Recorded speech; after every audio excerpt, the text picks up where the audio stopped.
Hi witches, it's Kristen. Haven't made a video in a while. Stuff's been crazy. It's probably been crazy for you too. Everybody is just trying to stay above water right now. So, but welcome. I'm glad to be with you. If you notice today that I'm moving stiffly, it is because I am in a great deal of pain because I had a massage from a person who was either having a bad day or they shouldn't be doing massage. They were in a legitimate place that I've gone to before, but this man really racked up my neck hard. I mean, I'm in so much pain. But so that's why I'm kind of holding myself weird. You might see me flinch or something like that.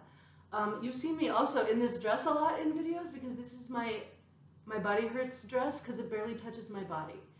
And so a lot of times you'll see me in this on days that I have severe pain, either from fibromyalgia or something else or both. I can't vacuum the floor, I can't scrub the tub, I can't do yard work and things like that. So what I do is I make videos, and that's how I make good use of my time. Okay, so you're also going to see me sipping on a lovely chilled Pinot Grigio right now. Helps with the pain a little bit. And things have been rough. What I'm going to talk about today is witchcraft and relationships. Why? Why now? Well, I think everybody's heard of the Amber Heard Johnny Depp trial. It's very triggering for a lot of us survivors. I'm not sure I've talked with you about the fact that I'm a survivor. I don't remember. I might have. My first marriage was very violent. He broke my spine. He severed tendons in my hand. I have a partially paralyzed right hand. I was with him for 3.5 years and had his baby, had his child. I was married to him. And so when things like this happen with the Depp Heard trial, I need a haircut. Wow. You know, it can be really rough on people who have a history of having been in toxic or violent relationships. And everybody who has been is really triggered right now. It's really hard. For the purposes of this discussion, I'm not going to get into like who I believe or what I think of the trial because we're not here to talk about the trial, but it's on everybody's mind. Domestic abuse is on everybody's mind right now, and domestic situations in general, right? Relationships. And that cannot just be romantic or sexual. Relationships are all around us. Your relationships with our kids, relationships with our friends, relationships with the other coven members, if you're in a coven. You know, there's so many different communities that people are involved in. But with regard to witchcraft and relationships, I'd like to talk a little bit about how witchcraft can be useful, and I'd also like to give some advice that you can either take or ignore about using witchcraft when relationships are difficult. Okay?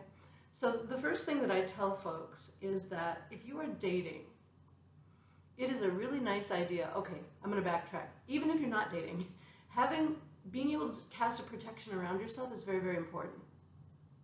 Shielding, you know, all that stuff, that's basic witchcraft stuff. There are many books on it. You aren't in this room with me.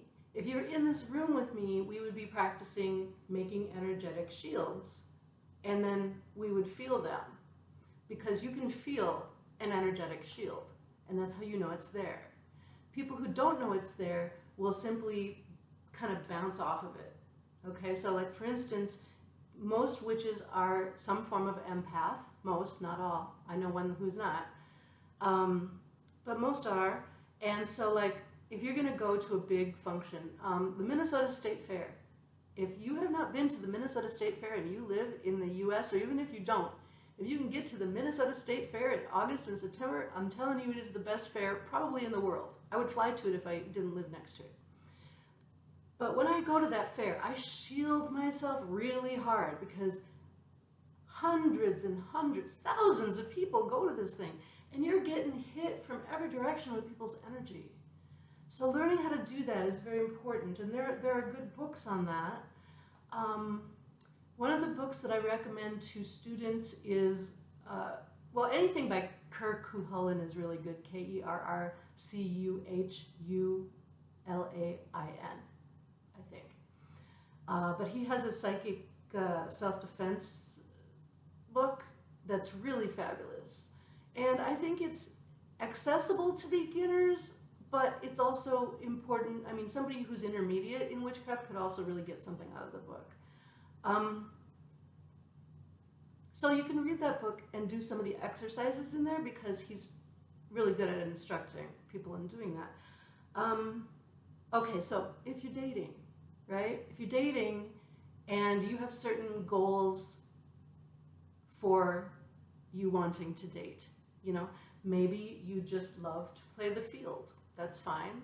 Maybe you're looking for a serious relationship. Also fine. Maybe you're looking for a spouse. Again, fine.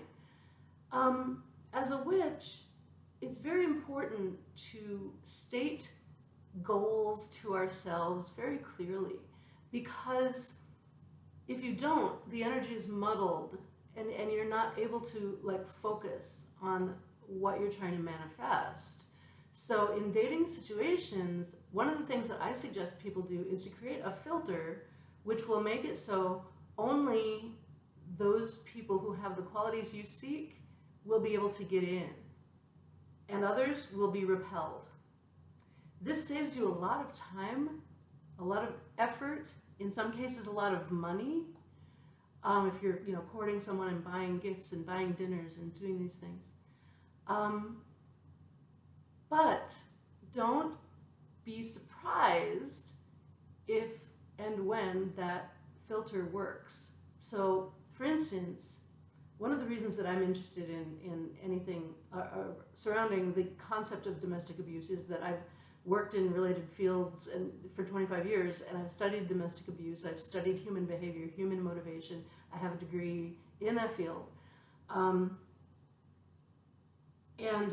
Had I been a witch when I met my first husband, when I was 24,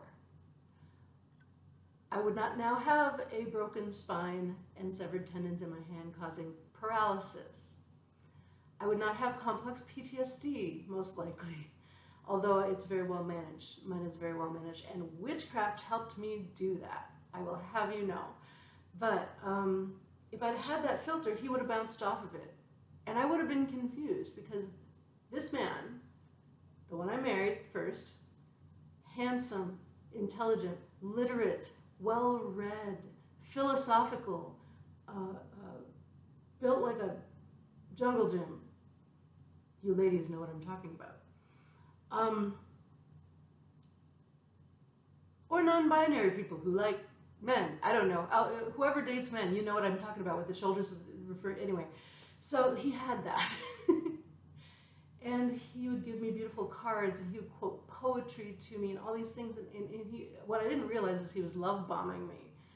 But he would have bounced off a shield if I'd had a shield. And I would have been confused, because I would have been, but I want to date you. You're so handsome and funny and smart. And the thing is, if you put a shield around yourself, it'll work, but you might get mad about it.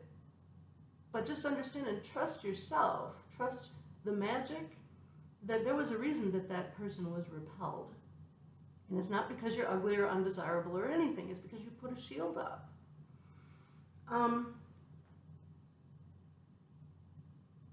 What are other ways that you can apply witchcraft to relationships? Well, you can magnetize yourself to find the perfect partner.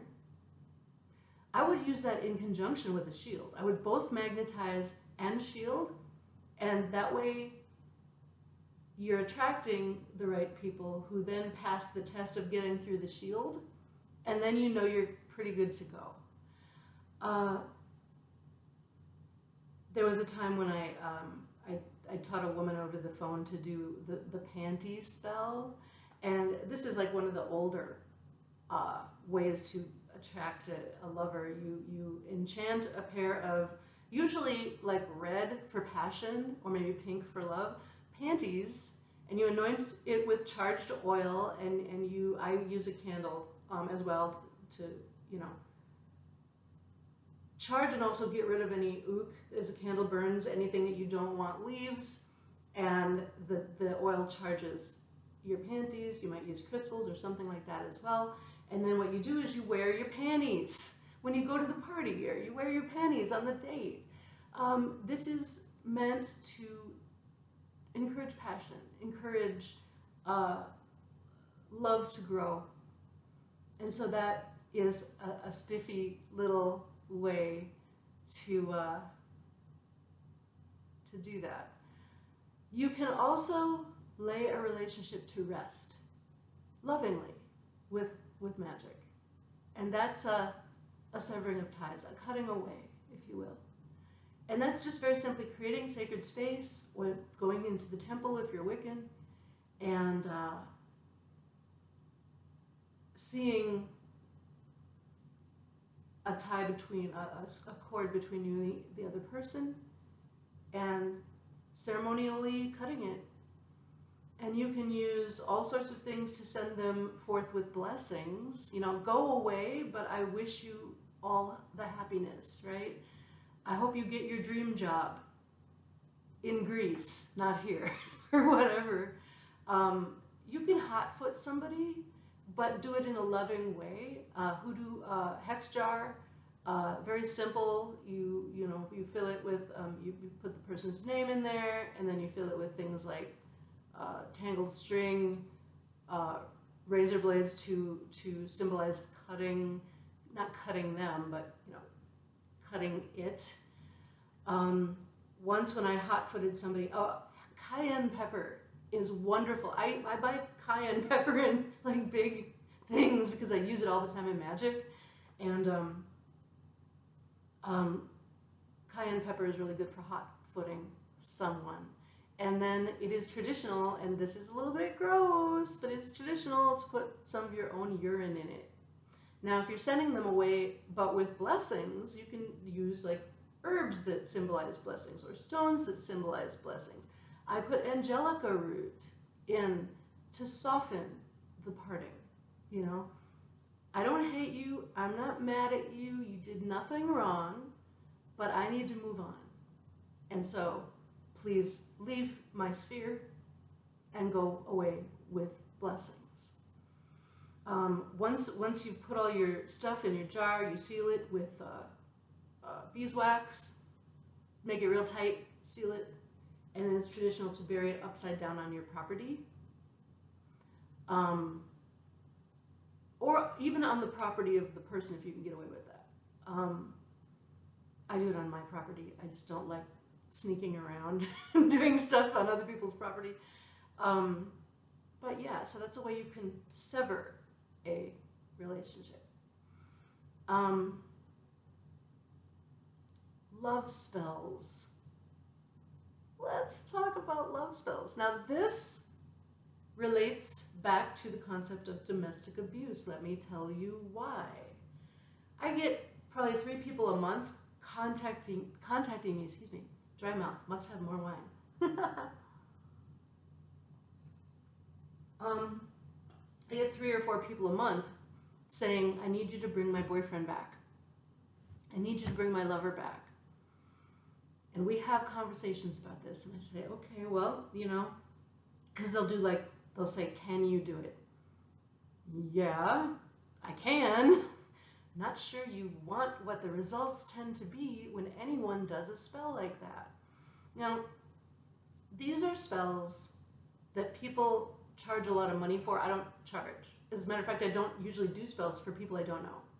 I will teach you how to do your own spell, which is usually better. But the bring back my lover spell, the problem with that is that, yeah, it can bring them back, but it's never the same, okay? Return to me spells can work simply by having the person remember that they left their sweater at your house, and they'll come back and be like, hey, I need my sweater. Did the spell work? Yeah, they came back. If components of the spell address creating passion and desire, the problem with that is that oftentimes If the spell works and the person returns and they have a feeling of love or passion or connection with the old lover, the one who cast the spell or had the spell cast loses all interest. And now you've got this ex who really wants you and you don't want them. It happens. Another outcome to a love spell or a return to me spell can be that they get stalky and like insidious, like they get controlling and possessive, and you end up with an abuse dynamic. They might return, but all of a sudden they're like checking your phone and quizzing you about who you saw and what you did and all of these things. And I've seen that happen as well, all right? Now, it happens a lot, particularly with young women, that they will say things like, it's in my ex's best interest to be with me, so it's okay for me to cast this spell. Okay, but honey, you don't get to decide what is in that person's best interest. Witches, in order to be successful witches, must learn not to lie to themselves. This is an example of lying to yourself. Your ex, oh my gosh, this hurts. Your ex breaks up with you. Your ex has made their intentions clear. Your ex has said, piece of hair in my eye. Your ex has said, I want this to be over. I need to move on. I can't be in this relationship anymore. They've already stated their intention. To try to bring them back is unethical, 100%, zero exceptions, zero. It is immoral. It is immoral to do that to somebody, okay? If you wouldn't hold a gun to their head and demand that, you will love me and you will be with me, then you don't do that magically, because that's what you're doing magically. So no, it is not a good idea. It usually does not work. Now, interestingly, I have an ex who was my second lover. We had a very beautiful, very passionate relationship. We were in our early 20s. And we lived together for a little while, and we were just, it was like insane love. Just love, love, love. And sex, sex, sex. Just crazy, but beautiful. And when I felt that I had to move on, I broke up with him, and it really trashed him. It really hurt him. Probably because I was his first lover, and there's a lot of power in that. Throughout the years, he has resurfaced wanting to talk about the relationship, even like 10, 12, 20 years later, okay? It's been, around 20 years. Anyway, he cast a spell on me. He found out I was a witch, because, everybody knows I'm a witch because I'm out there. And he cast one spell, and he admitted that he had cast it, and he said he felt it go, and then it dropped. And he admitted to me that he had done this, and I said, well, I have protections around me. That it dropped because witches put protections around ourselves. And I tried to give him closure. He had questions. I tried to answer them. He didn't like the answers and keeps wanting to ask the same questions as though the answers are going to change, and they're not. It's very sad. He never married. Not that I think everybody should marry, but he wanted a lifelong relationship, but for some reason got fixated on me. And it appears that there's nothing I can do to assuage his feelings, give him closure. I've tried. Nothing short of coming back to him will do for him, and that's not going to happen. But about 2 years ago, I figured out that he cast another spell. Now get this. This was a real witch who did this. This was a very powerful, very educated, real witch who also probably charged him an arm and a leg, I'm going to guess. But suddenly, for no apparent reason, I started thinking about my first lover, who was not this guy, was the guy before. And we live in adjacent cities, and we run into each other periodically. He is married, I'm married, we have kids, grandkids, whatever. I started thinking about him all the time and dreaming about him, and I was just like, what the fuck is wrong? Excuse me. What is wrong with me? You know, because I don't desire this man anymore, and yet I had this inside of me. And I also accidentally ran into him. And, that's happened before, but it seemed orchestrated somehow, orchestrated. And I began to be very, very, I would perseverate on him. And I love my husband. I adore my husband. I don't want to leave my husband. He's the most wonderful man in the world. And I was really upset with myself. I'm like, why am I thinking about my first lover when I have this amazing man, right? Well, I figured out that the information that my ex, who had the spell cast, gave to the witch was, this woman is my first lover. She's my first. And I want her back. I want her to think about me. I want her to run into me. I want to have her feel these passionate feelings. And the problem is that the witch used the term, or something similar to, first lover. Well, I was his first lover, but he wasn't my first lover. So what happened? I was magnetized to my first lover.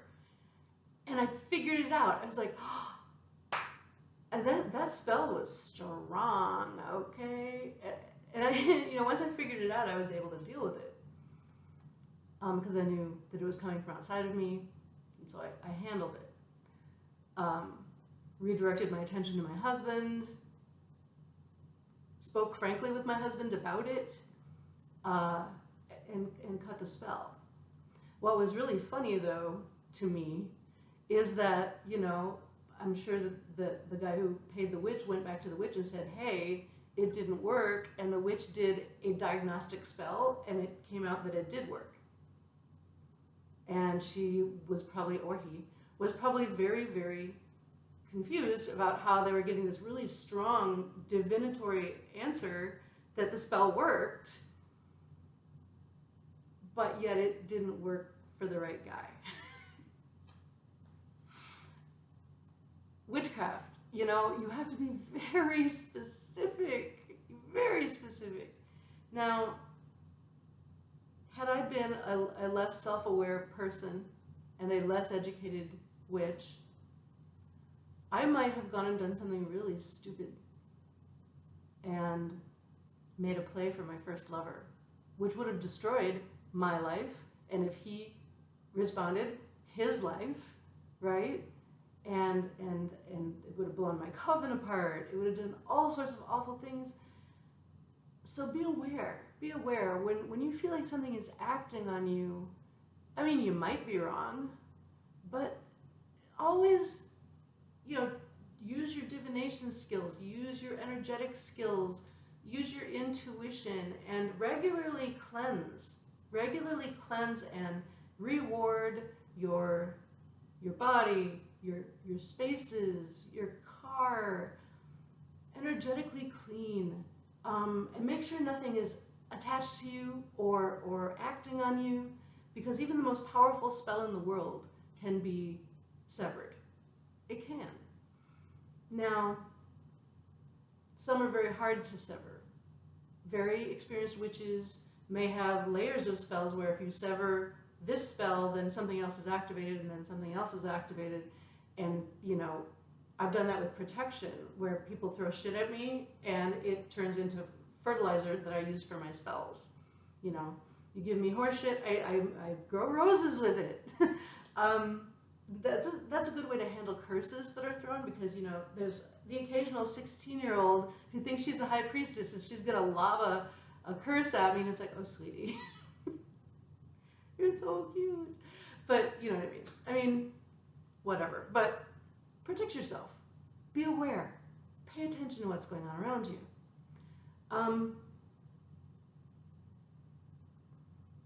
you can, in some cases, save a relationship with magic. Both or all people in the relationship have to want the relationship. Okay, so true story. Getting to 25 minutes, but I think this is bearing out well. But I'm giving you some, useful information.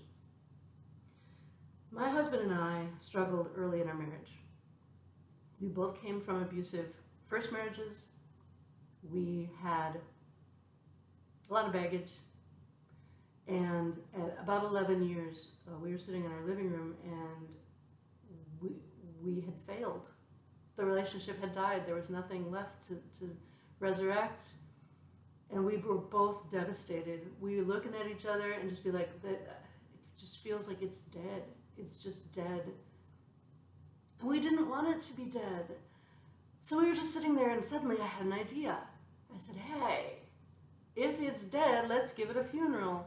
Who says that we can't kill the old marriage or have a funeral for it if it's already dead and then remarry each other and start over? And he looked at me and he said, that is just crazy enough to work. Now remember, we're both witches. So I went and got our hand fasting cord, which is tied around the bedpost as is traditional. And we cast a circle and we declared our marriage dead, sat around and complained about our exes to each other. My ex would leave his socks all over the damn house. Oh yeah, well my ex would make a huge deal out of something that meant nothing at all. And we complained about each other to each other. It was kind of cute. And then we tied another symbol on our hand fasting cord and we hand fasted to one another in our living room. We took new vows. We tied our hands together.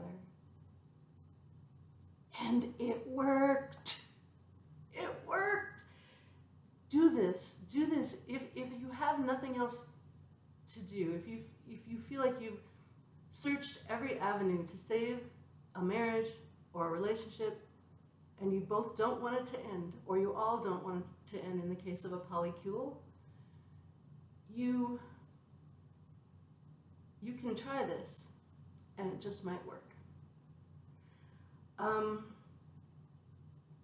Yeah, witchcraft and relationships. There are many other things that you can explore. Of course, we all put protections around our children. We all ward our properties to make sure that only people with good intentions get in there. And that's a way of managing relationships too.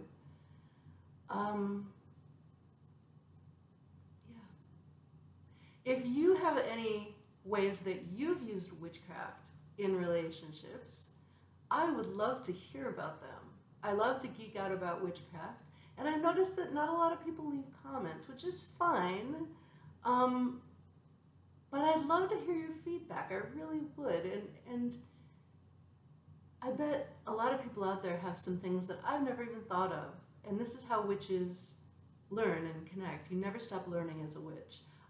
I, as a third-degree high priestess, can learn fascinating new things from the newest newbie. I can, because everybody has a different perspective. Everybody has different ideas. And some witches are really ingenious in the way that they construct their spellcraft. So tell me all the juicy stuff, but don't tell me about a spell you just did, because that'll haul it back. Be careful. Once a spell has lived out its purpose, it's fine to talk about it. But don't talk about something that you're still waiting for it to manifest, because remember, it's to know, to dare, to will, and to be silent. Being silent is a big deal. So, but if you have stuff you did 5 years ago or whatever, I'd love to hear about that. Okay. Thanks, witches. Thanks, other people, for watching, and may we all be blessed.